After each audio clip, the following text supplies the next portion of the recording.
So good day students, today we are going to do a poem by John Donne and the name of the poem is Go and Catch a Falling Star. Yesterday we did Edmund Spenser's Ice and Fire, and both these poems are interrelated because both these poems are complaints. But a sharp contrast between the two poems is that yesterday's poem Ice and Fire was a soft complaint, and today's poem it is a very sharp and pungent complaint, very serious complaint. So that was Go and Catch a Falling Star. Go and catch a falling star, get with child a mandrake root, tell me where all past years are, or who cleft the devil's foot. Teach me to hear mermaids singing, or to keep off envy's stinging. Now, the first stanza is filled with a lot of impossibilities. And let me tell you that the basic theme of this poem is that the poem thinks that there can be no woman in this whole world who is beautiful as well as loyal. So he says that all the things which are impossible in this world, they are possible, but it is impossible to find a woman who is beautiful as well as loyal. So he gives us a series of impossibilities. First of all, he says, go and catch a falling star. He wants to say that it is possible for us to go and catch a falling star, though we know that it is impossible for us. It is very impossible for us to run and catch a falling star. Get with child a mandrake root. Now this line is very tricky, and you have to understand first of all what is a mandrake root. Mandrake is a plant, and it is said that when you uproot that plant, it makes the sound of crying, like a person is crying. So he says that it is possible to get a human baby from a mandrake plant, though we know that it is also impossible. Tell me where all past years are. It means that it is possible for us to tell and to know the minutest detail of history. Is it possible? No, it is also not possible to tell where all past years are, because what is history? History is all generalization, and history is about major figures. For example, Ashoka the Great, Maharana Pratap, Akbar. But history does not tell us about the common people's history. But he says that it is possible for us to know the whole history from the beginning of this earth till date. But it is impossible for us to find a lady who is beautiful as well as loyal. Then he says, who cleft the devil's foot?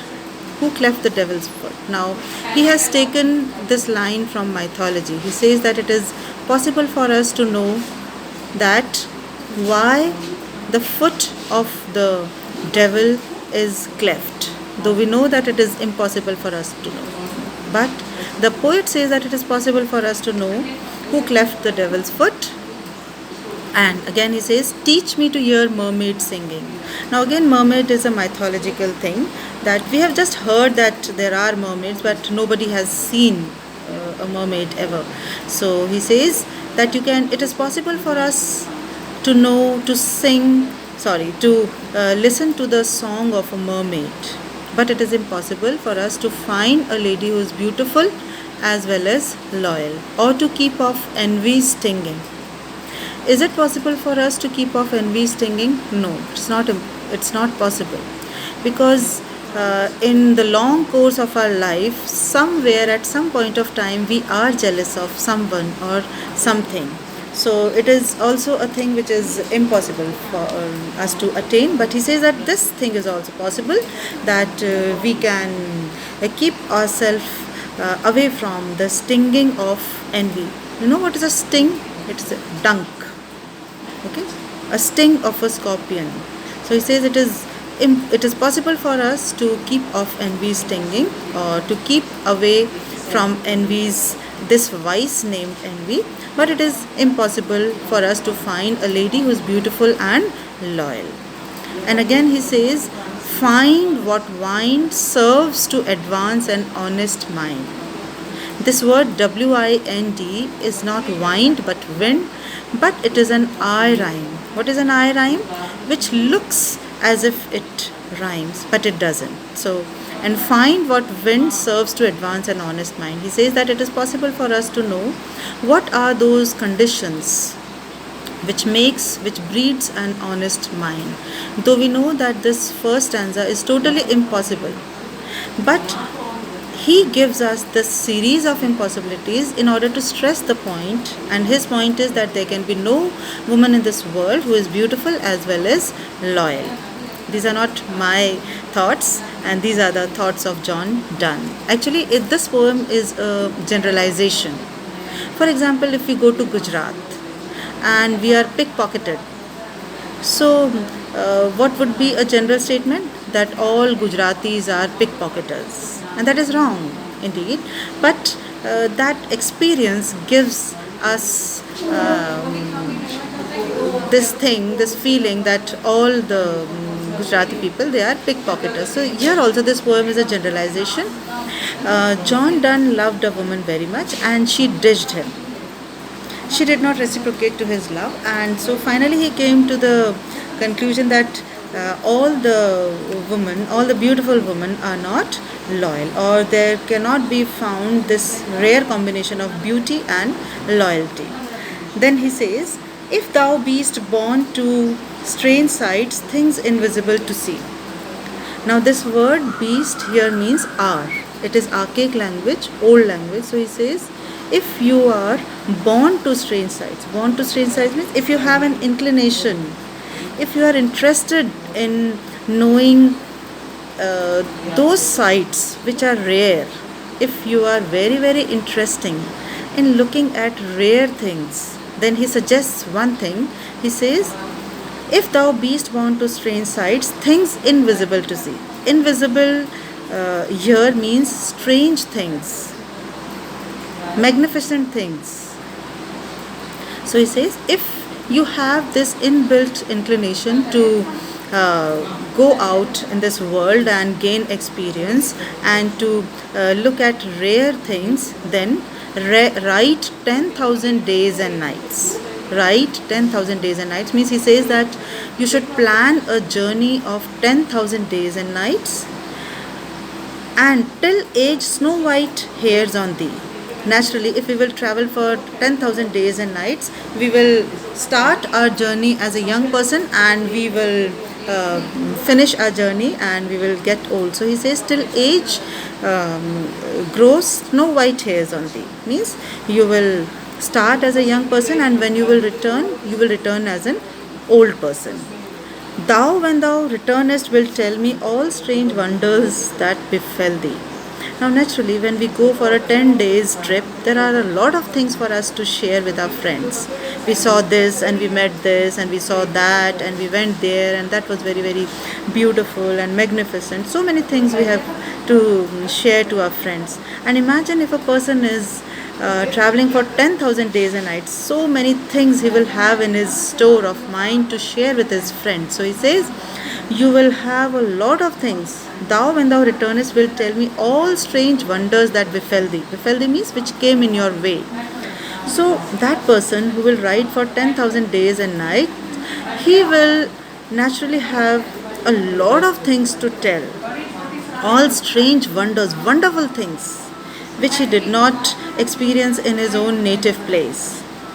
But he says, and swear nowhere lives a woman true and fair. He says that in this long journey of 10,000 days and nights, there will be thousands of things, strange experience for you to share, but you will swear. Means you will take an oath and say that in this long journey you did not find a single woman who is loyal and who is beautiful. If thou findest one, let me know. Now he tells that traveler that if you findest one, again old English, that if you find a lady who is beautiful and loyal, then tell me, let me know, because I would like to meet that lady. Such a pilgrimage was sweet. Now this is a metaphor where the journey to that loyal and beautiful lady is compared to a journey. So, such a pilgrimage was sweet. So he says, I would like to go to that lady as a pilgrim goes to a pilgrimage. Such a pilgrimage was sweet, yet do not. But he changes his mind and he says, do not tell me that there at that place lives a lady who is beautiful and fair, because I will not go. So he says, though at next door we might meet. He says that distance is not the fact that I will not like to go there.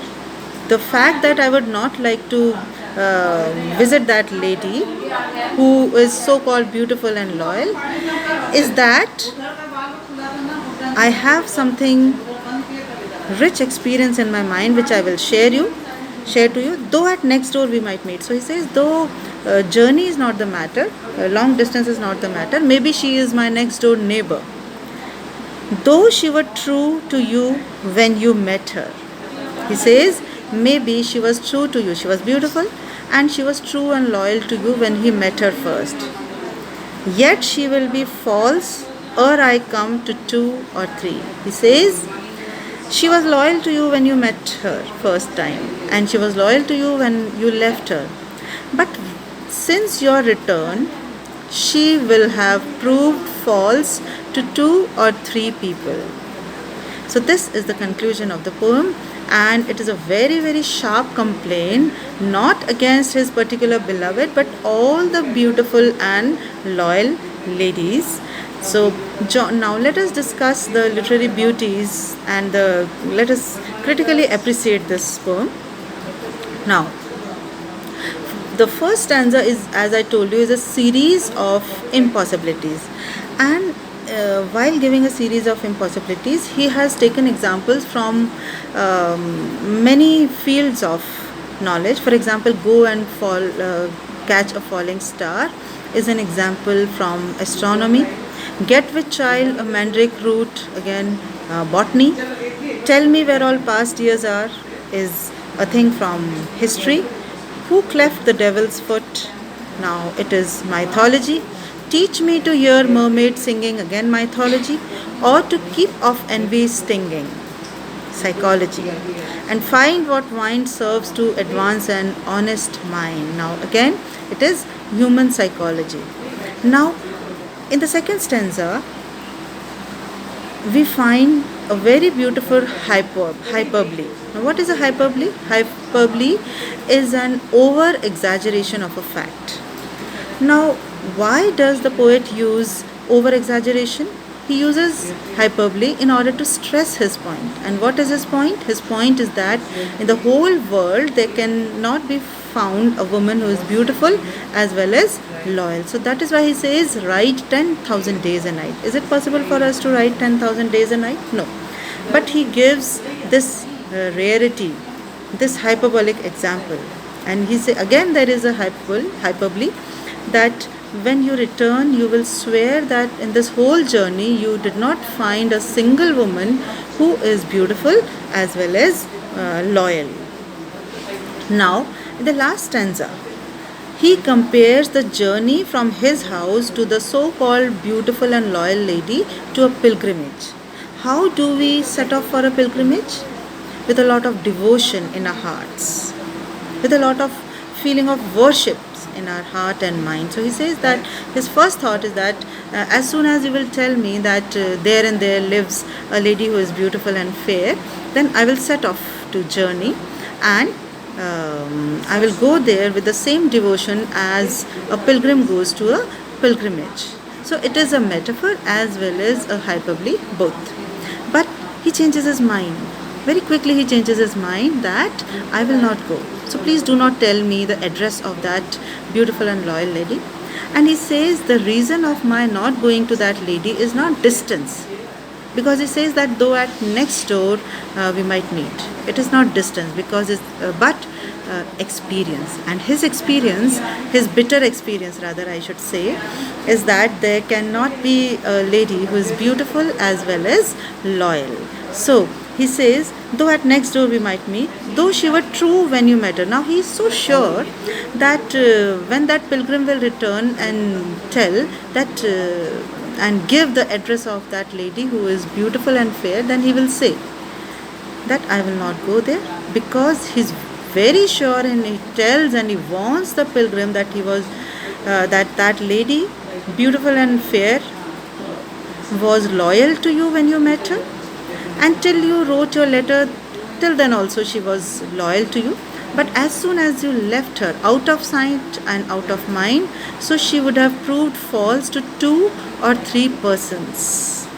So sure is he that he says, and he is ready to swear that there cannot be a lady on this whole earth who is beautiful as well as fair. So now let us look at the use of archaic words in this poem. What is archaic language? Archaic language is Old English, which is no more in use. And the examples of archaic language in this poem is thou, thee, returnest, findest, goest. These are all archaic language. So in the diction of this poem, you can write that the poet has used archaic language. So I hope that you have understood this poem very well. And tomorrow we are going to do Death Be Not Proud by John Donne. Thank you.